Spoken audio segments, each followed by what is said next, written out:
Now I'm gonna start making the scroll in here so you can see how I do that. If you'd like to follow the process of turning a block of wood like this into a guitar like this, then you've come to the right place. And if you would like to see me give this guitar away, click subscribe, hit the bell.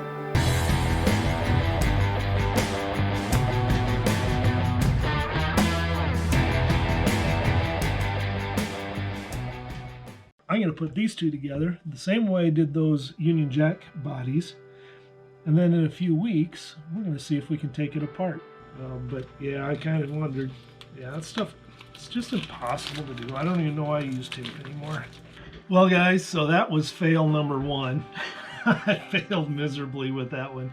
Or aged look that I wanted to go with satin with it. I will use my tack cloth and just lightly go over it again. Today I'm going to be showing you how I bring this horn into shape on these X Horizon guitars. So this line will be brought up here as I will carve and sand that, and how I get the scroll marking in there. And then we're going to go ahead and begin to shape this and do that. Also on the Union Jack, we're getting a whole lot closer to being done and then giving that guitar away. And so you're going to see a little bit of the finishing of the spraying of the polyurethane and putting on the decals. We're going to get pretty dang close to getting done. As I begin to do a little bit more work on these long horns on these X Horizon guitars, I want to point out the fact that this is a tapered horn. The original that Dave Roussan did for the cloud guitar that was used in Purple Rain was also tapered. However, we do it a little bit different. Just want you to know that so when Dave will taper his, he will taper the top down, but the bottom will stay absolutely parallel or flat, I guess, same here. I've actually been tapering both the front and the back, so it's just a little bit different. Then I taper this down, and then this is flat, and then I taper this up, and then this is flat, just a little bit. Now I'm gonna start making the scroll in here so you can see how I do that. And then we've also got the scroll on the headstocks to do, and that'll be at a later date. I have got two definitive lines here, and I am going to find my center point kind of right where this comes up and starts to go straight for just a little brief there. There's a bit of an angle right there, so I'm just going to come to that point, and it is 3/4 inch wide, so that would be 1, 2, 3/8. See, 1, 2, 3/8 and 3/8. So there's my center point there.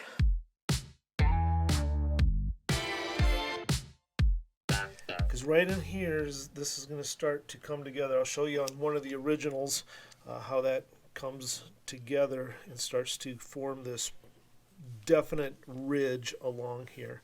And then I've got my drawing that I've put together that I use to get me started with. This will come right along this line here, is what this will be here, and then this comes right up along this edge here, which will stay there. Hey kids, remember carbon copy paper? That's what I use. I just put a little carbon copy paper over it. I will get this lined up first, then I'll scooch the carbon copy underneath it. Also, where I've got this little, where this divot comes in, I've got just a little mark there on my paper showing where that should be.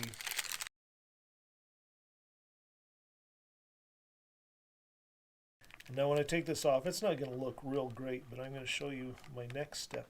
What I do, I've got this set of sockets, and they end up being my sizes as I come around here. So I just use these to get my better lines.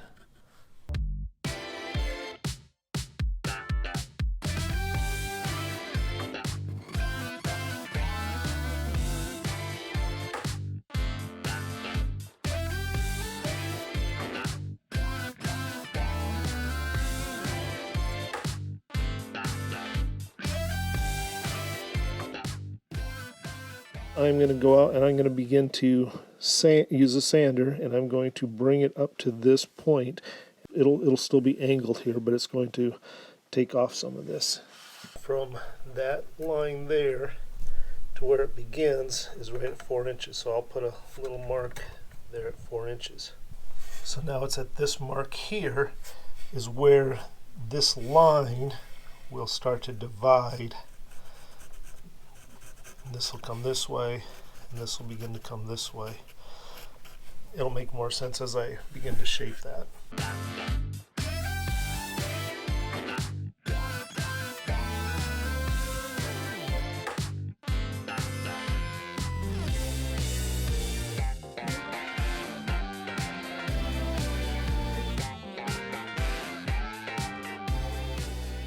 You know, it took me maybe 15 minutes, if that, to just use my orbital sander to sand this in to where I wanted it. I know a lot of guys will use like a Shinto rasp, but I can use 80 grit sandpaper on there and it gets it pretty good, pretty quick. And then I will use a finer and finer sandpaper and I'll do it by hand to get it the rest. But otherwise, it's about where I need it. Now I'm going to start to shape this in before I do any more sanding.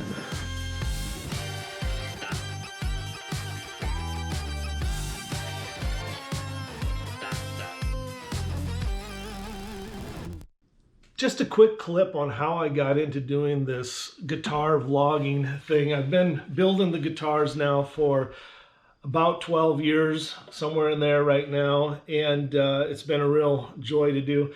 But the whole vlogging thing with YouTube was kind of an interesting way that came about. My wife and I were supposed to go on a sabbatical last year over to Europe, and I got my international driver's license and I wanted to start learning how to drive in England on the left side of the road. And so I just Googled how to drive on the left side of the road because I wanted to see what differences there were. And it brought up this young traveling couple, The Endless Adventure, and I watched it and I thought, that's kind of interesting. So I watched a few more of their videos on England because we were going to be going there. Next thing I knew, I really liked watching this couple, and so I started watching YouTube videos. And this was a first for me because my kids did this, but I thought, why would you just go watch YouTube videos? Now I'm finding myself, that's about the only thing that I do watch is the YouTube videos. And then I started watching Kara and Nate, and Kara and Nate are just phenomenal young couple as well, traveling the world. And I've really enjoyed their videos. Why not do videos about building guitars and giving them away? And in a world that's just really struggling right now with a lot of sorrow, a lot of hard things, the pandemic has really been a strain on a lot of people. I want to do my part in bringing some joy, bringing some grace, bringing some peace into this world. I understand, guys, that while I'm doing some things that some of you have never done, other guys are master luthiers at building guitars, and there might be things that they shake their head at. It's more about the adventure and the journey of me in the process of learning how to build even better. I've been at it for 12 years now, but I know I've got plenty to learn. And so I just want to encourage all of you to, step out and don't worry about whether or not you are the best. But I want to be somebody that would encourage you to be an encourager of others. And instead of looking for the things that they do wrong or make a mistake, and you can guide people along in mistakes that they make, but show some grace, show some mercy, and encourage people and make this world a better place, right? I've got my little decals on, Xander Guitars USA. I'm going to go ahead and get that on my headstock here now. I get them from Rothko and Frost. Once again, by the way, at least at this point in my YouTube career, I do not get any sponsorship, so I'm just showing you what I'm using where I get. So Rothko and Frost, found them online. They're out of Great Britain, and I have them do my decals, which are very thin, very delicate decal, which is nice because then when I spray, you don't end up with a bump over the thin decal.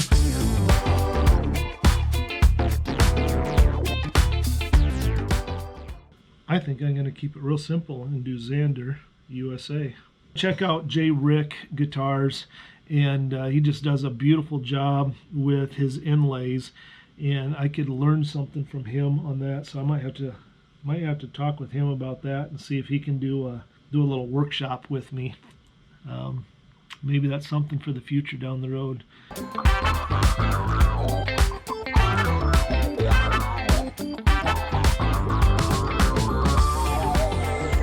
Again, and then just gently straight down pressure to just dab the water off. All right, looks pretty good. Once I've put these on, I will not clear coat for at least 24 hours because while you might not be able to see it, there is still moisture in there. And if you spray and there's some moisture in there, that's going to come out and that's going to affect your finish. So I'm going to let that dry for 24 hours so it's good and dry. That way I don't have to worry about any moisture under the clear coat.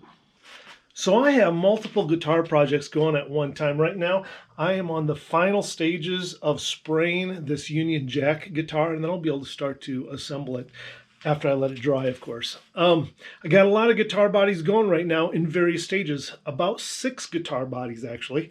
And so right now, let's go back to that X Horizon guitar. And you saw me starting to carve that horn, that scroll on the top horn. Looks really cool carving it by hand, but that's not how I really do most of the carve. I do more like this. That's right, it's a Dremel.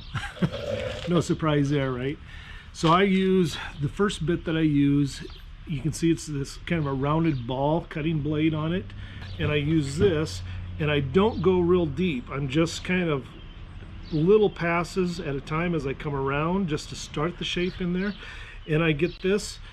So this is really, it's a freehand thing, and it's kind of a judgment. I don't know if Dave Roussan or Andy Beach, those guys that made those original ones, if they've got depth finders and everything to figure out exactly.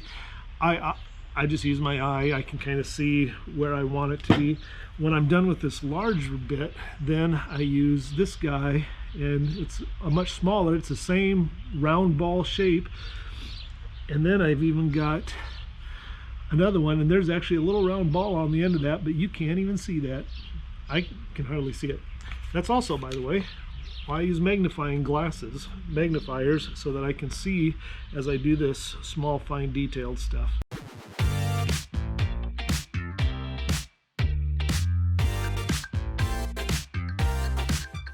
When you say you feel low and good things are hard to see, when you pray to find love, I know somewhere we could be. There's a place where we can go tonight. The rhythm will make it. I've now used the smaller of the bits from the Dremel and made a groove that kind of starts from here and just kind of wraps right around here, and it's kind of tight. And then what happens then is I end up with an angle here coming down, and then a little bit tighter straight up and down groove right around there. And now I've started sanding it, and this is really putsy and takes a lot of work, but it just takes a lot of little bits of this and all those little bumps in there and anything that you don't have completely round. As you kind of twist your sandpaper and bring it like this, it smooths all that out really nice. So if you look close, I don't know if you can see it, but I've got up to about up into here that I've got mostly done, that part, and then this is not yet done, so that's still rough in there.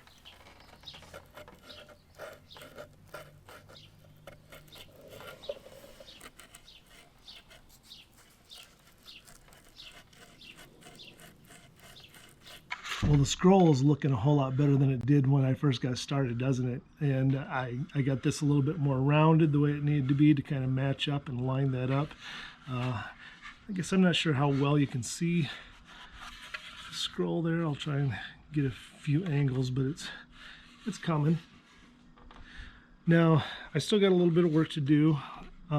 Since Since the last video where you saw me starting to work on it, I've just been roughing it out, and now I've been doing, it's been a few hours of sanding, getting in here. And by the way, I'll do a few different things for sanding. I'll make really tiny little bits of sandpaper to get into these little spots like so, and I just kind of keep making the rounding motion so that I get these curves the way they ought to be. I will sometimes use one of these bits and a dull one, and I'll wrap the sandpaper around it, which gives me just a little something to hold on to, and I can kind of get in there like that, and it helps save my fingers a little bit. I know this is a guitar building video, but one thing that I've learned from a doctor was that to keep from getting carpal tunnel, because sometimes my hands get really sore from doing stuff, is to do stretches like that, and it'll help from getting carpal tunnel. Or turn your hand like this, grab those two fingers and just stretch, hold to 10, stretch, hold to 10. Some of you might think that's ridiculous, but there's somebody out there going, you know, my hands are always hurting when I'm sanding. It helps a lot, so start doing that. Just make sure to stretch, and it'll help you from getting the carpal tunnel. I'm not a doctor, but it's what a doctor told me. Quick thank you to my patrons. I appreciate the support. I thank you for believing in me and wanting to get behind and supporting this. So thank you to Chris, and then thank you to Sam and Emily for your support on Let's Build a Guitar. Fight for joy, guys. We'll catch you next time.